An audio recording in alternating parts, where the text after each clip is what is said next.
नमस्कार दोस्तों। तो आज की क्लास में आपका स्वागत है। आज हम जिस मुद्दे को लेकर आए हैं, भारत के राजनीतिक गलियारों में लगातार वो चर्चा का विषय बना हुआ है। काफ़ी स्टूडेंट्स के कॉल्स और मैसेजेस आ रहे थे मेरे पास कि सर क्या कारण है कि ममता बनर्जी चुनाव हार कर भी भारत में पश्चिम बंगाल की मुख्यमंत्री बन चुकी हैं। तो दोस्तों आखिर क्या कहता है संविधान इस बारे में कि क्या कोई व्यक्ति चुनाव हार कर भी मंत्री, मुख्यमंत्री, प्रधानमंत्री आदि महत्वपूर्ण पदों पर जा सकता है क्या? संविधान इसके बारे में क्या कहता है, उस बात पर विस्तार से चर्चा करेंगे। बात करेंगे कौन कौन सा अनुच्छेद इस बारे में व्याख्या करता है इन चीज़ों की, और चर्चा में क्यों है वो, और कहां से किस प्रकार से प्रश्न पूछा जा सकता है। तो बिना समय गवाए ही सीधे मुद्दे पर चलते हैं। तो दोस्तों आपको पता है कि जो ममता बनर्जी हैं, ये ममता बनर्जी किस राज्य की नई मुख्यमंत्री बनी है? तो दोस्तों ये किसकी मुख्यमंत्री बनी है? पश्चिम बंगाल की।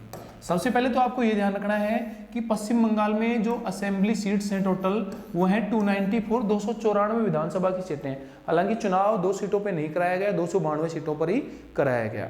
अब सबसे पहले ये ध्यान रखना है कि जब चुनाव होता है तो उसके बाद में आपको पता है पश्चिम बंगाल में 27 मार्च से 29 अप्रैल के बीच में चुनाव कराए गए कई चरणों में, और उसमें जब इलेक्शन रिजल्ट आया 2 मई को, तो उसमें सबसे ज़्यादा सीटें मिली टीएमसी को, जो तृणमूल कांग्रेस है जिससे ममता बनर्जी मुख्यमंत्री बनी है।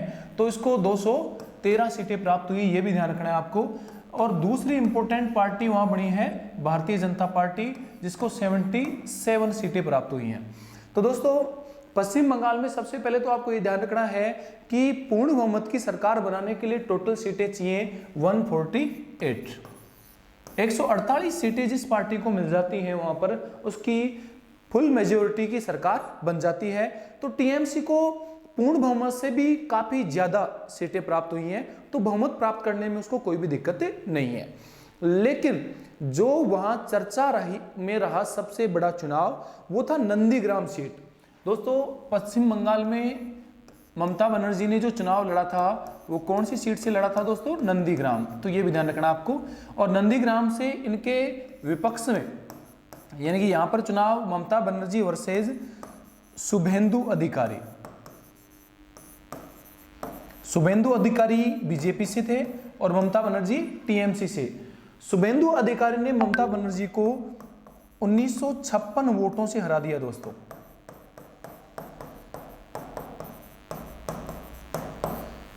तो ममता बनर्जी जो सबसे हॉट सीट बनी हुई थी इन चुनावों में लगातार, और पश्चिम बंगाल के चुनाव की बार काफी चर्चा में भी थे दोस्तों, काफी विवादित मुद्दे भी रहे यहाँ पर, क्योंकि लगातार ममता बनर्जी पर आरोप लगाया गया कि वो वहां पर धन बल का प्रयोग कर रही हैं। वहीं पर ममता बनर्जी ने केंद्र सरकार पर लगातार आरोप लगाए कि केंद्र सरकार, यानी कि जहां पर सेंट्रल गवर्नमेंट में बीजेपी सिटिंग गवर्नमेंट है इस टाइम, तो वहां पर बीजेपी ने अपने संसाधनों का, केंद्रीय संसाधनों का, चाहे वो पैरामिलिट्री फोर्सेज वगैरह हो, उनका मिसयूज यहां पर किया है। तो आरोप प्रत्यारोप आपको पता है चुनाव में दोनों पक्षों से लगते रहते हैं। उन मुद्दों पर ज्यादा गहराई में हम नहीं जाएंगे। तो दोस्तों पश्चिम बंगाल में नंदीग्राम सीट से ममता बनर्जी चुनाव हार चुकी हैं, किसी शुभेंदु अधिकारी से।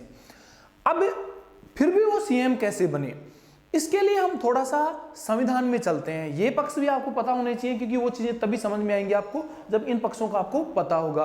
तो दोस्तों यदि बात करें हम पश्चिम बंगाल में, तो सबसे पहले तो आपको भारतीय संविधान के बारे में ध्यान रखना है कि भारतीय संविधान इस बारे में क्या कहता है।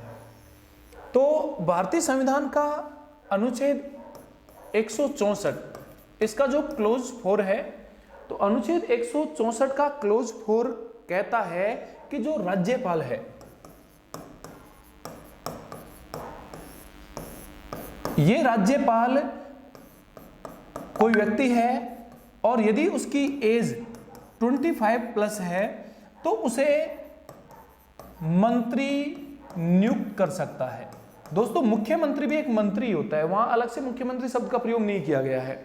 आर्टिकल 164 का जो क्लोज 4 है वो कहता है कि राज्यपाल, क्योंकि राज्यों में आपको पता है जो प्रशासनिक मुखिया होता है, समझ आते हैं, जो राजनीतिक बात करें वहां पर, तो संवैधानिक प्रमुख की बात हो तो वो राज्यपाल होता है।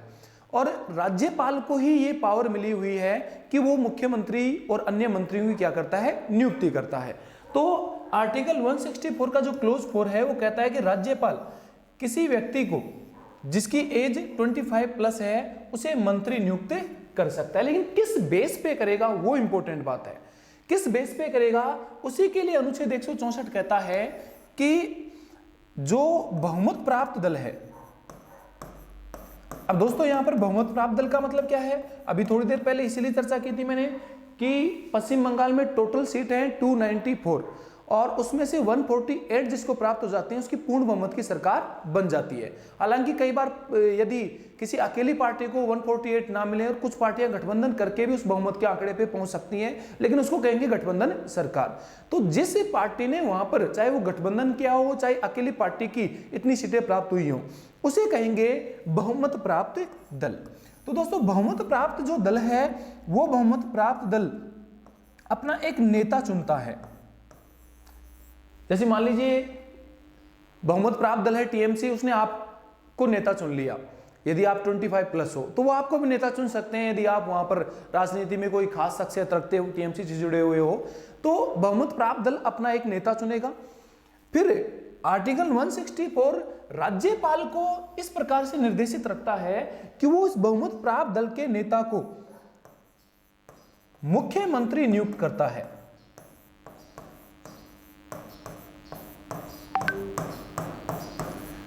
तो दोस्तों सबसे पहले आपको इंपॉर्टेंट बात यह ध्यान रखनी है कि जब भी किसी स्टेट में मंत्री परिषद की नियुक्ति होती है, मंत्रियों की नियुक्ति होती है, तो सबसे पहले नियुक्ति होती है किसकी? मुख्यमंत्री की। किसी अन्य मंत्री की नियुक्ति नहीं होगी दोस्तों, सबसे पहले मुख्यमंत्री की नियुक्ति होगी। करेगा कौन? राज्यपाल। इसका प्रावधान भारतीय संविधान के कौन से अनुच्छेद में? 164 में। और किस आधार पर करेगा? सबसे इंपॉर्टेंट बात यहां पर यह है, किस आधार पर करेगा? बहुमत प्राप्त दल के नेता को नियुक्त करेगा। जैसे मान लीजिए और भी किसी स्टेट की बात करें, चाहे हरियाणा की बात कर लीजिए, आप राजस्थान की बात कर लीजिए। जैसे राजस्थान में असेंबली सीट कितनी है? 200 है। तो 200 में से 101 सीटें या उससे ज्यादा किसी पार्टी को मिल जाएंगी, तो वो पार्टी भी अपना क्या चुनेगी? एक नेता। और उस नेता को जो गवर्नर है वो क्या अपॉइंट करेगा? सीएम अपॉइंट करेगा, यानी कि मुख्यमंत्री नियुक्त करेगा। ठीक है, अब ये मुख्यमंत्री जो नियुक्त हो चुका है, ये मुख्यमंत्री सिफारिश करेगा किसको? राज्यपाल को। किस बारे में? अन्य मंत्रियों की नियुक्ति के बारे में। यानी कि वो कहेगा कि फलाना व्यक्ति को, धोलाराम को, काड़ूराम को, पीड़ूराम को, इनको भी क्या बना दीजिए? मंत्री बना दीजिए। यानी कि राज्यपाल बाकी मंत्रियों की नियुक्ति अपनी इच्छा से नहीं करेगा, बाकी मंत्रियों की नियुक्ति होगी मुख्यमंत्री की सिफारिश पर। ठीक है, अब जो आर्टिकल 164 का क्लोज 4 है वो क्या कहता है? ये कहता है कि कोई ऐसा व्यक्ति जो विधानसभा का सदस्य नहीं है। तो दोस्तों ज्यादातर मंत्री नियुक्त होते हैं जो विधानसभा के क्या होते हैं? सदस्य होते हैं। लेकिन अनुच्छेद 164 का जो खंड 4 है वो ये भी कहता है कि कोई ऐसा व्यक्ति जो विधानसभा का सदस्य नहीं है वो भी मंत्री बन सकता है, लेकिन इस पर एक शर्त रखी गई है कि वो व्यक्ति अधिकतम 6 माह तक, कितने समय तक मंत्री रह सकता है दोस्तों? अधिकतम 6 माह तक। तो 6 माह बाद में क्या होगा दोस्तों? 6 माह के अंदर अंदर उसे विधानसभा की क्या लेनी पड़ेगी? सदस्यता लेनी पड़ेगी। यदि विधानसभा है तो विधानसभा, नहीं तो विधान परिषद के। कुछ राज्यों में जैसे महाराष्ट्र है, कर्नाटक है, यूपी है, बिहार है, इनमें दोस्तों विधान परिषद भी होती है। द्विसदनात्मक व्यवस्था है यहाँ पर। कुछ राज्य ऐसे हैं जहां पर केवल एक ही सदन होता है, विधानसभा। जैसे पश्चिम बंगाल है तो वहां विधान परिषद नहीं है, विधानसभा ही होती है। इसलिए वहां पर जो मंत्री हैं वो 6 महीने तक बिना विधानसभा के सदस्य रहते हुए भी मंत्री रहेंगे, लेकिन 6 महीने के अंदर अंदर उन्हें विधानसभा की सदस्यता लेनी होगी। अब बात करें ममता बनर्जी की, तो दोस्तों ममता बनर्जी नंदीग्राम सीट से चुनाव हार चुकी हैं, लेकिन अनुच्छेद 164 जो 164 का क्लोज 4 है उसने मुख्यमंत्री के रूप में नियुक्त होने का मौका दिया ममता बनर्जी को। क्यों? क्योंकि मुख्यमंत्री भी एक मंत्री ही होता है। और 164 मंत्रियों के बारे में क्या कहता है कि वो बिना विधानसभा के सदस्य रहते हुए भी 6 माह तक मंत्री रह सकते हैं। अब होगा क्या दोस्तों? आगे ऐसा होगा कि ममता बनर्जी किसी ना किसी सीट से वापस से चुनाव लड़ेंगे, हो सकता है कि उन्हीं की पार्टी का कोई विधानसभा सदस्य सीट को खाली कर देगा, वहां से इस्तीफा दे देगा और ममता बनर्जी वहां से चुनाव लड़ेंगी और वहां से चुनाव जीतकर आगे मुख्यमंत्री बनी रहेंगी। ये प्रक्रिया 6 महीने के अंदर अंदर हो जाएगी, क्योंकि उपचुनाव दोस्तों 6 महीने के अंदर अंदर कराया जाता है, जो केंद्रीय चुनाव आयोग है उसके द्वारा। अब आपका अगला प्रश्न ये भी हो सकता है यहां से कि मान लीजिए पुनः ममता बनर्जी वहां से चुनाव हार जाए तो क्या होगा। दोस्तों यदि वहां से ममता बनर्जी पुनः चुनाव हार जाती हैं तो फिर वो 6 महीने से ज्यादा मुख्यमंत्री नहीं रहेंगी, उन्हें 6 महीने में इस्तीफा देना ही पड़ेगा। उसके बाद में फिर से हो सकता है कोई दूसरी सीट खाली कराई जाए, वहां से चुनाव लड़ें और फिर जीतकर वापस से मुख्यमंत्री बन सकती हैं, लेकिन जब तक वहां से चुनाव नहीं जीतेंगी तो 6 महीने से ज्यादा किसी भी स्थिति में नहीं रह सकती। जैसे हम बात करें दोस्तों महाराष्ट्र की, तो महाराष्ट्र के मुख्यमंत्री कौन बने, अभी वर्तमान में है उद्धव ठाकरे। तो उद्धव ठाकरे भी जब मुख्यमंत्री नियुक्त हुए थे वो किसी भी सदन के सदस्य नहीं थे, लेकिन बाद में उन्होंने विधान परिषद की सदस्यता ले ली 6 माह के अंदर, तो लगातार वो मुख्यमंत्री बने हुए हैं। योगी आदित्यनाथ की बात करें, जब उन्हें मुख्यमंत्री बनाया गया तो वो भी किसी सदन के सदस्य नहीं थे, उन्होंने भी बाद में 6 महीने में विधान परिषद की क्या ली, सदस्यता ली। तो इस प्रकार से दोस्तों संविधान का अनुच्छेद 164 चर्चा में है, जो कहीं ना कहीं मुख्यमंत्री और अन्य मंत्रियों की नियुक्ति के बारे में प्रावधान करता है। दोस्तों यदि बात करें हम केंद्र सरकार की, कि केंद्र सरकार में भी क्या मुख्यमंत्री ही ऐसे नियुक्त हो सकता है कि प्रधानमंत्री नहीं हो सकता क्या। तो दोस्तों यदि हम बात करें संविधान के अनुच्छेद 75 की, तो संविधान का जो अनुच्छेद 75 है वो प्रधानमंत्री व अन्य मंत्री के बारे में प्रावधान करता है। यानी कि प्रधान, जैसे अभी हमने बात की कि मुख्यमंत्री की नियुक्ति कौन करता है, राज्यपाल करता है। यदि प्रधानमंत्री होगा तो उसकी नियुक्ति करेगा कौन, राष्ट्रपति दोस्तों। और प्रधानमंत्री की नियुक्ति भी उसी आधार पर होती है जिस आधार पर मुख्यमंत्री की नियुक्ति होती है। कैसे कि प्रधानमंत्री की नियुक्ति होती है दोस्तों लोकसभा में जो बहुमत प्राप्त दल का नेता होता है,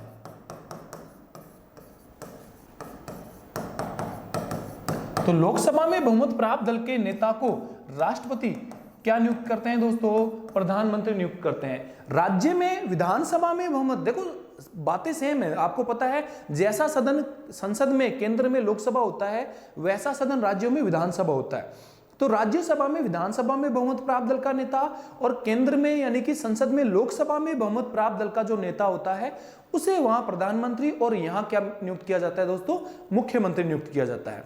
और इस बात का उल्लेख वहां किया गया है मुख्यमंत्री के बारे में 164 में, यहां बात की गई है 75 में।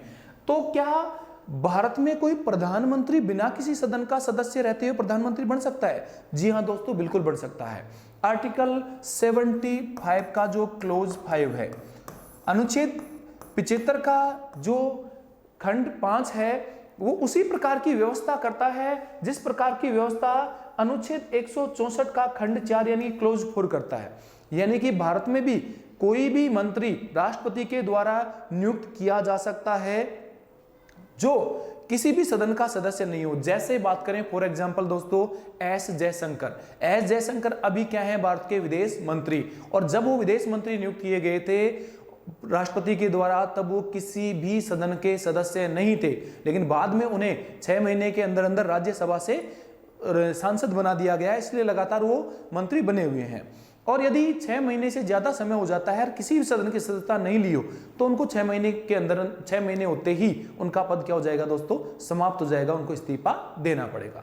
तो उम्मीद करता हूं दोस्तों आपको इस वीडियो के द्वारा सारी बातें समझ में आ गई होंगी कि किस प्रकार से भारत में कोई व्यक्ति बिना संसद का सदस्य रहते हुए और राज्यों में बिना विधानसभा का सदस्य रहते हुए प्रधानमंत्री या मुख्यमंत्री या केंद्रीय मंत्री या राज्य में मंत्री बने सकता है। तो दोस्तों इससे संबंधित सभी बातें आपको ध्यान रखनी है, आने वाली परीक्षाओं में थोड़ा चर्चा का विषय है तो यहां से प्रश्न पूछा जा सकता है। धन्यवाद दोस्तों, वीडियो को ज्यादा से ज्यादा शेयर करें, लाइक करें और ज्यादा से ज्यादा लोगों को इसको पहुंचाएं ताकि उनको भी इस वीडियो का कोई ना कोई लाभ हो। धन्यवाद दोस्तों।